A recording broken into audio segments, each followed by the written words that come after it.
দুনিয়াতে কেউ আপন হয় না। যারা কান জগতে এদিকে এই মুহূর্তটা কিরকম? আপনি তাদের মনোপুত ভাবে নিজে প্রতিষ্ঠিত হতে পারবেন না, তারা আপনাকে চিনবে না। যে সবচেয়ে আপন মা আপন, সেও দেখা যাচ্ছে আরেক ভাইয়ের কথা শুনে বড় হয়ে যায়, হয় না হয় না? এই প্রেম ভালোবাসার কষ্ট সবকিছু ফেল এই কষ্টের কাছে। বিশ্বাস করেন, আল্লাহ ছাড়া আপন বলে আপনার কেউ নাই। ভাতের থালা হাতে নিয়ে কোনো তুমি কাঁদছ? বলে সারাটা জীবন তোর পিছনে এত টাকা ঢাললাম, কি করলি? আর কতদিন এমনি পয়সা পয়সা খাবি? ছোটবেলায় প্রায় মাহফিলেই একটা বয়ান করতে শুনতাম। বয়ানটা ছিল এরকম: রাসূলুল্লাহ সাল্লাল্লাহু আলাইহি সাল্লাম বলেছেন, একজন ততক্ষণ পর্যন্ত মুমিন হতে পারবে না যতক্ষণ পর্যন্ত না আমি তার নিকট তার পিতামাতা, সন্তান এবং সকল মানুষ অপেক্ষা প্রিয়তম হয়েছি। এই হাদিস শোনার পর মনে একটা প্রশ্নই বারবার ঘুরপাক খেত: একটা মানুষ বাবা মায়ের চাইতে রাসূল সাল্লাল্লাহু আলাইহি সাল্লামকে কিভাবে বেশি ভালোবাসে? কিন্তু বাস্তবতা ও সময় আমাদেরকে বুঝিয়ে ছাড়ে যে রাসূল সাল্লাল্লাহু আলাইহি ওয়াসাল্লামই সত্য বলে গেছেন। জীবন সংগ্রামের মঞ্চে একটা সময় সে পরিবারের কাছেও বোঝা হয়ে যেতে হয়। যখন শিক্ষিত বেকারের তকমা গায়ে লাগে, তখন বাবা মাও বেশিরভাগ ক্ষেত্রেই মাথার উপর থেকে ছায়ার হাত উঠিয়ে নেয়। একটা ছেলের কাছে তার দুনিয়া হলো তার বাবা মা। সেই বাবা মাই এক পর্যায়ে বলে বা বলতে বাধ্য হয়, শুধু শুয়ে বসে অন্ন ধ্বংস করিস না, কিছু একটা করে টাকা উপার্জন কর। এই কথা শুনে যে ছেলে ভাতের থালা সামনে রেখে চোখের পানি ফেলেছে, তার কাছে জিজ্ঞাসা করুন ওই সময়ের কষ্টের অনুভূতি। তাহলেই বুঝতে পারবেন দুনিয়ায় মানুষ মূলত একা। সৃষ্ট জগতে আপন বলতে কিছু নেই, সবই কর্তব্য আর স্বার্থের মেলবন্ধন। হয়তো আপনার পিতামাতা, ভাই বোন, স্ত্রী, পুত্র, কন্যা সবাই আছে, কিন্তু তারা নিজেদের নিয়ে ব্যস্ত। আপনি হয়তো সারাদিন অর্থ উপার্জনের চেষ্টা করে যান পরিবারের সবাইকে ভালো রাখার জন্য, অথচ বাসায় ফিরে কেউ জানতেও চায় না আপনি দুপুরে কিছু খেয়েছেন কিনা। হয়তো আপনারও ইচ্ছে হয় সব ভাই বোন একসাথে বসে গল্প করতে, আড্ডা দিতে, কিন্তু সেটা আর হবার নয়। সবাই নিজ নিজ সংসার নিয়ে ব্যস্ত। আপনার দিকে ফিরে তাকানোর সময় তাদের নেই। বছর পার হয়ে যায়, তবু ভাই বোনরা একটা ফোন দিয়ে খোঁজ নেয় না। ভাই বোনের কথা কি বলবেন, নিজের মা পর্যন্ত ব্যস্ত।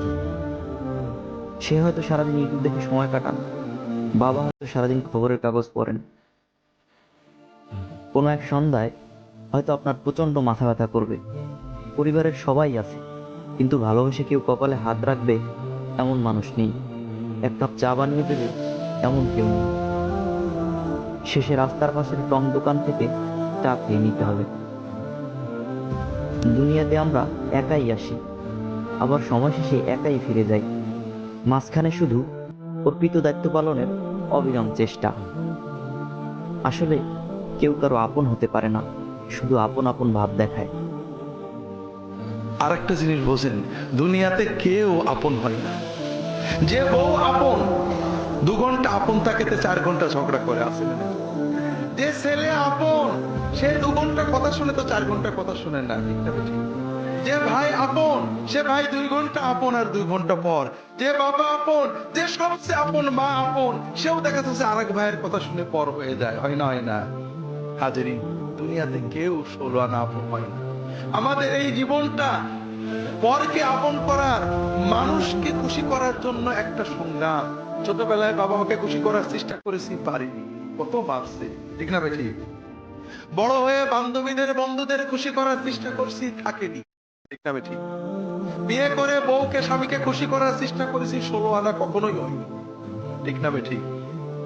কর্মক্ষেত্রে, জীবনে, সব জায়গায় আমরা 12 আনা ব্যর্থ, 2-4 আনা সফল হইল, ঠিক না বেঠি? একজনই আছেন যাকে আপন করলে তিনি কখনো পর হন না। কে?